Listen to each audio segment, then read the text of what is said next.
Halo teman-teman, selamat datang di channel cerita terkini tempat di mana kisah menyeramkan jadi teman malam kamu. Kalau kamu suka cerita-cerita mistis dan penuh teka-teki, jangan lupa like, share, dan subscribe, ya.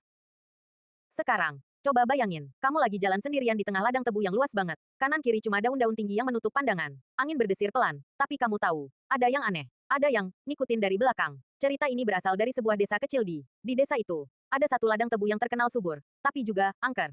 Warga sekitar menyebutnya ladang yang menyeramkan. Karena, siapapun yang nekat lewat ladang itu tengah malam, biasanya nggak akan bisa tidur tenang lagi. Namanya Pak Darto, seorang petani yang setiap hari bekerja di ladang itu. Orangnya rajin, kalem, dan nggak percaya hal mistis. Tapi semuanya berubah sejak suatu malam. Ia pulang terlalu larut karena alat bajaknya rusak.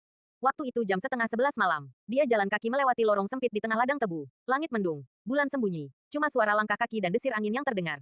Tiba-tiba, kresek, kresek, ada suara dari balik tebu di sebelah kanan. Pak Darto berhenti. Dia kira tikus. Tapi suara itu terus ngikutin langkah kakinya. Kresek, kresek, kresek. Lalu, dia dengar suara perempuan. Pelan banget, seperti bisikan. Pulang, jangan di sini. Pak Darto refleks menoleh. Tapi yang dia lihat, daun tebu di depan matanya bergerak sendiri. Seperti dilalui seseorang. Tapi, nggak ada siapa-siapa. Dia mulai panik. Keringat dingin mengucur. Padahal angin makin dingin menusuk. Langkahnya makin cepat. Tapi suara bisikan itu makin dekat. Jangan balik lagi. Sampai akhirnya, dia lari sekencang-kencangnya. Begitu sampai di ujung ladang, dia langsung jatuh terduduk. Nafasnya ngos-ngosan. Sejak malam itu, Pak Darto nggak pernah mau kerja di ladang pas sore apalagi malam.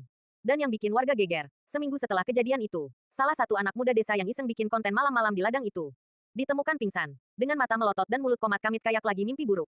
Kata orang pintar di desa itu, ladang tersebut dijaga oleh sosok perempuan tua. Penunggu ladang, nggak suka kalau ada manusia yang lewatin ladangnya tengah malam. Konon, dia dulunya seorang janda tua yang hidup sendirian di pinggir ladang.